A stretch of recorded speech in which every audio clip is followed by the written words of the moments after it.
Les collectifs de médecins chirurgiens dentistes de la fonction publique ont tenu un pot de presse ce dimanche 17 août pour dénoncer une injustice dont ils se disent victimes depuis plus de 2 décennies. Selon eux, il s'agira d'un complot institutionnalisé contre leur corporation, matérialisé par l'application d'un barème salarial qui, affirme-t-il, ne leur est pas destiné. Nous sommes réunis au sein d'un collectif dénommé Collectif des chirurgiens dentistes de la fonction publique, envie de se prendre en charge pour lutter contre l'injustice et la marginalisation dont nous sommes victimes il y a plus de 2 décennies. Cette injustice et marginalisation dont nous sommes victimes sont devenues un complot institutionnalisé contre le chirurgien dentiste de la République démocratique du Congo. C'est depuis les premiers travaux des assises de Pibois en 2023 où les participants à ces assises ils nous ont collé les barèmes des paramédicaux. Or, nous sommes des corps médicaux. Les médecins rappellent qu'après la création de leur collectif en 2023, l'État congolais leur avait promis une prime de risque. Cependant, affirme-t-il, les montants alloués auraient été détournés. Ils indiquent avoir saisi les institutions compétentes afin qu'une enquête soit ouverte sur cette question. Mais jusqu'à ce jour, aucune suite concrète n'a été donnée. C'est ainsi que le collectif des chirurgiens dentistes de la fonction publique fut créé.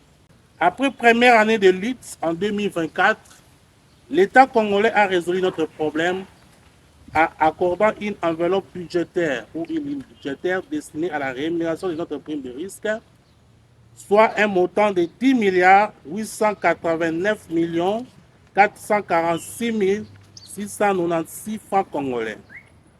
Malheureusement, 67% de notre rémunération a été détournée. Nous avons ainsi saisi IGF, ainsi que les services de la présidence de la République. Malheureusement, jusqu'à aujourd'hui, les résultats de leur enquête ne nous sont jamais été révélés. Toujours selon ce praticien, leur ligne budgétaire pour l'exercice 2024 présentait un montant supérieur à ce qu'ils perçoivent actuellement. Ils estiment que malgré l'augmentation prévue, leurs salaires n'ont connu aucun changement. Par ailleurs, ils soulignent qu'ils sont moins nombreux en effectif, ce qui devrait logiquement permettre une meilleure prise en compte de leur rémunération. Mais la situation reste inchangée. En 2023, notre ligne budgétaire était de 6 milliards 20 116 796 francs congolais. Nous avons perçu à nos banques respectives un montant de 784 344 francs congolais. En 2024, notre ligne budgétaire est passée de 6 milliards à 10 milliards 889 440 696 francs congolais pour les mêmes effectifs. 593 chirurgiens dentistes.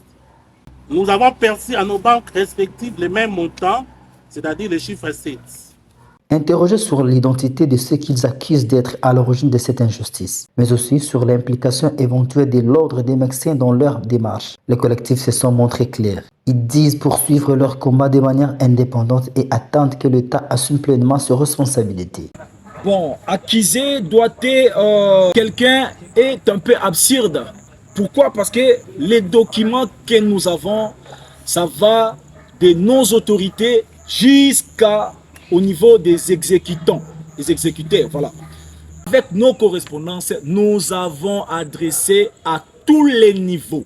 Il y a là, le dossier n'est pas toujours en exécution. C'est pourquoi nous appelons cela un complot institutionnalisé. Nous ne savons pas à qui profitent ces aventures, comme j'avais dit, et qui est l'auteur de ces complots, nous ne connaissons pas. Mais nous voulons simplement que la justice soit faite pour que nous soyons remis dans nos droits. Tozali na désordre.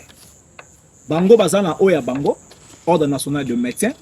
Biso tozali na ordre national de médecins dentistes. Biso pe na oya biso. Ordre na biso atiki biso te, ordre accompagnera biso.